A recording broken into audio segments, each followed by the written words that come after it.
Guys, welcome to The Pulse. As always, I appreciate you spending some time with us, and we have got a special guest today.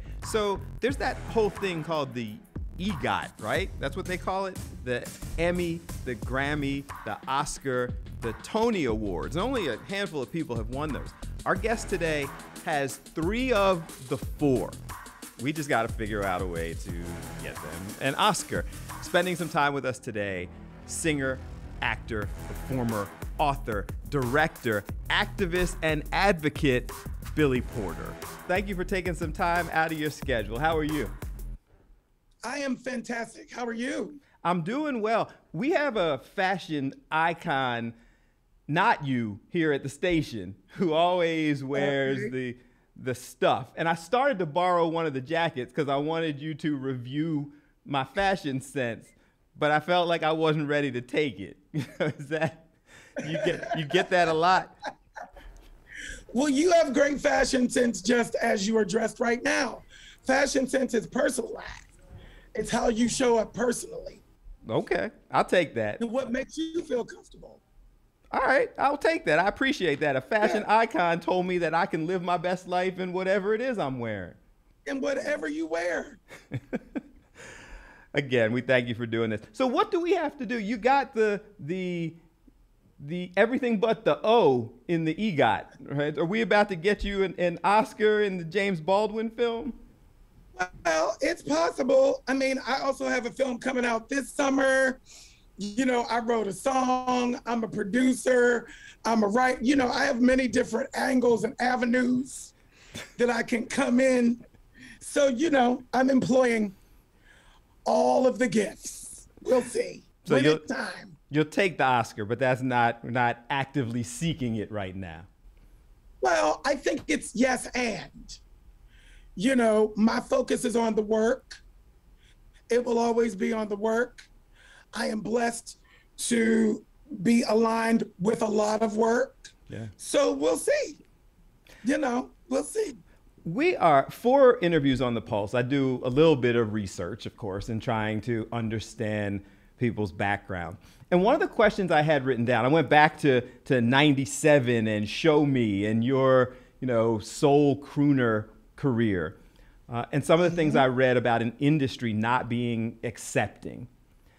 Mm-hmm. And going from there to now, where you're like, I'm here, I'm doing this, I'm speaking out. Right. What had to change for you to get there? Well, first of all, I had to change. You know, Maya Angelou speaks about loving yourself and how we teach people how to treat us and how to love us back with how we love and honor ourselves. So I had to get to the space where, even though everybody told me that my queerness would be my liability, and it was for decades, that was okay, because I was gonna love the fullness and honor the authenticity inside of myself anyway. That's the first thing that had to happen. Inside of me going through that process, the world also changed. The world has changed. The world has evolved. And quiet as it's kept, it will continue to evolve. It doesn't matter what laws are erected. It doesn't matter what pushback we get. The reason why it is so intense right now, the attacks on our community are so intense, is because the change actually has already happened. It's already happened, and everybody's running scared to try to keep it at a status quo. You cannot put the toothpaste back in the tube. We're here, we're queer. Get over it. Get used to it and get over it. No, for real. Yeah. Get over it. But I'm done asking. I'm done. It's not a conversation about acceptance or tolerance. That's not the conversation I'm having. The demand is you will respect my humanity, just as I respect everybody else's, period. That's the only conversation that I'm having. Do you think that change in society is why you've resonated with so many people? Some of the same communities that in the past wanted you to hide who you are now saying most influential, come on out and have these discussions, asking you about politics and whatnot. That's an example of that Absolutely. society. I do think I think the conversation is changing. Like I said, people are evolving. We're all human beings first, period. And the majority, particularly in America, I will just speak in America, and the world, the majority are on that page.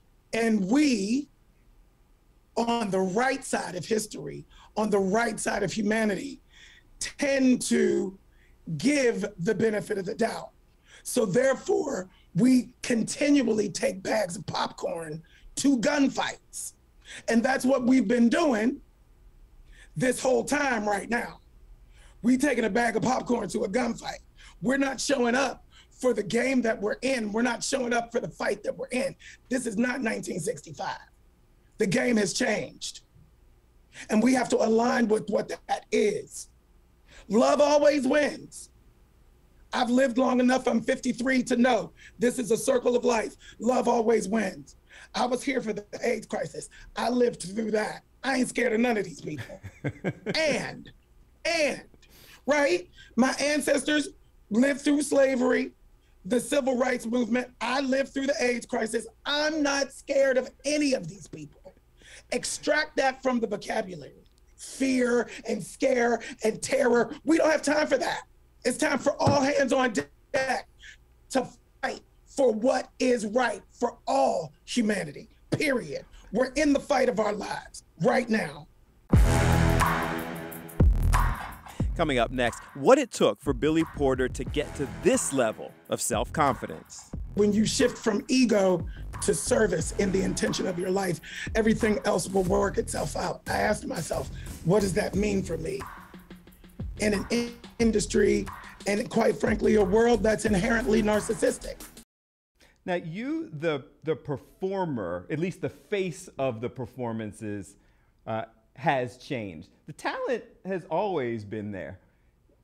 So do you think that the performer, I mean, it's clear. It's not, if you go back, you could always sing, like you could always perform, but people weren't always respecting this level of it. So do you think the performer changed, or is this just giving society the credit?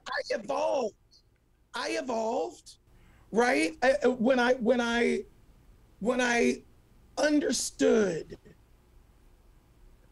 the higher purpose, you know, art is a calling. My art is a calling, it's a purpose. Dare I say, it's my ministry. And once again, I'll call on Maya Angelou, Oprah Winfrey, and Iyanla Vanzant. They were on the Oprah show at one point and they were talking about service. So when you shift from ego to service in the intention of your life, everything else will work itself out. I asked myself, what does that mean for me? In an industry, and quite frankly, a world that's inherently narcissistic. It's your queerness. It hit me like a ton of bricks. It's your queerness. Lean into that. I was asked by the universe to lean into that when there was no work for me in that. Nothing looked like it would work in that, but I found the courage to choose it anyway. And now here I sit at this intersection of a higher, greater purpose in the world, you know, and as a result, the work did deepen. It deepened, it expanded, and it grew in ways that I'm speechless. Yeah. You know, it's like, you know, in this concert tour is really, I see it, I feel it in real time. And it's quite magical. It's interesting. You mentioned Iyanla Vanzant, and side note, she was the first guest we had on this show, and my father introduced her. My father introduced her to radio before people knew who Iyanla was. So I grew up with those messages that you were talking about. I understand the power of that.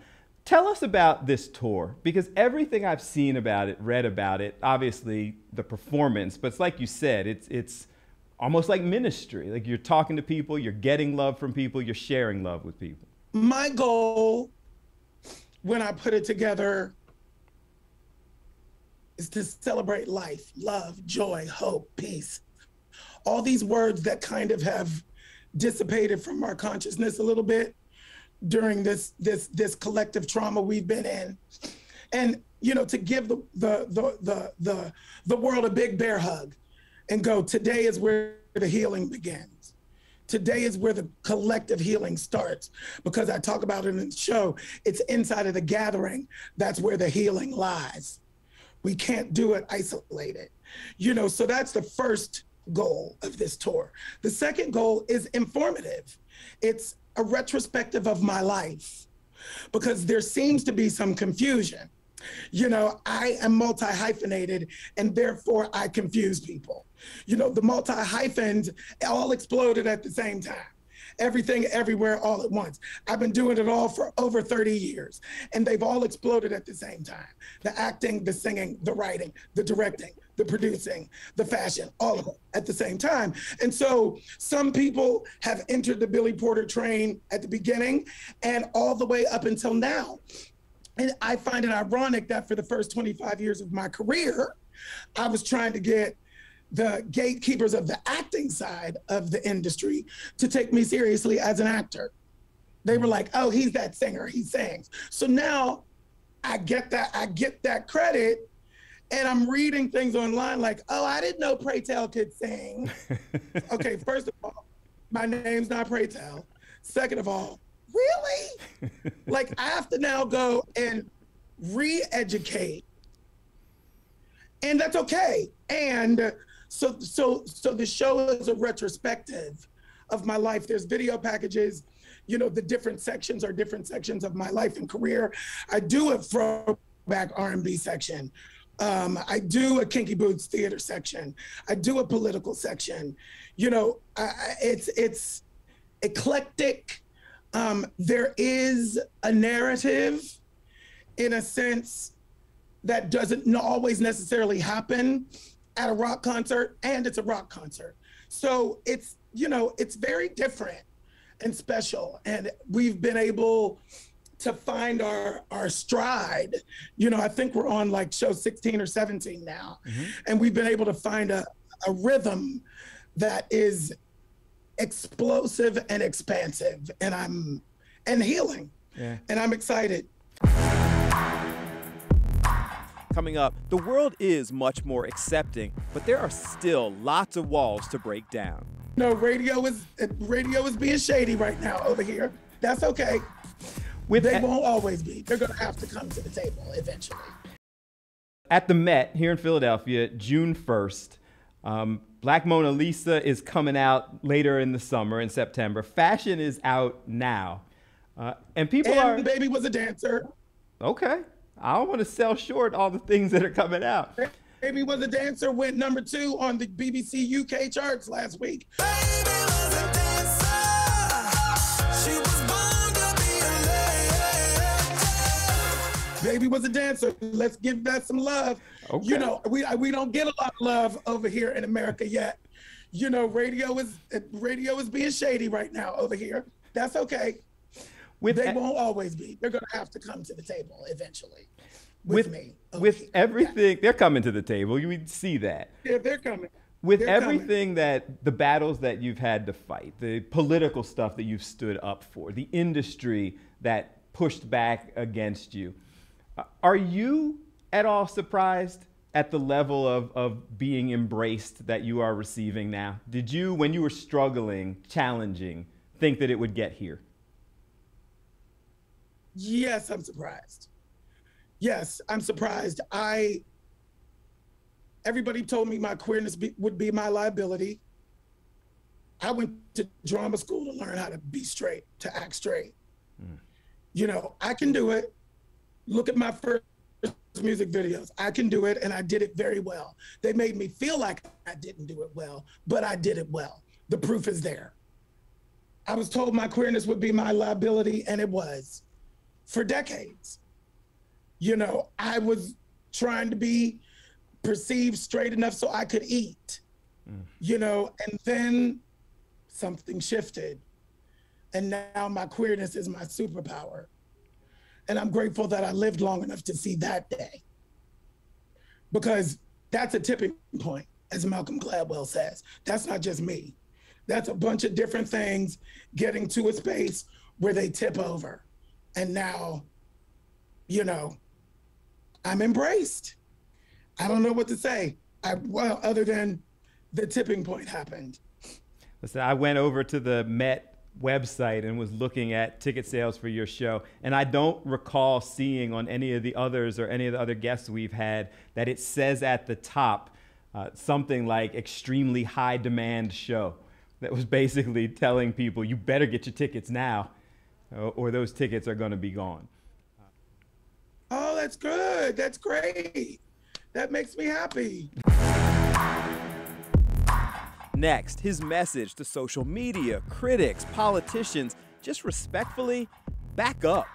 We got to stop looking to be validated from folk on the outside. It will destroy you every time. Human. We're human first. All of us are human, and we can't let anybody dehumanize anybody. Anybody. You have become a spokesperson, an advocate, someone that, not just the LGBTQ plus community, but people in general look to kind of hear your voice and your stance. What's the message you share with people who are feeling like they are facing similar challenges to ones that you've faced?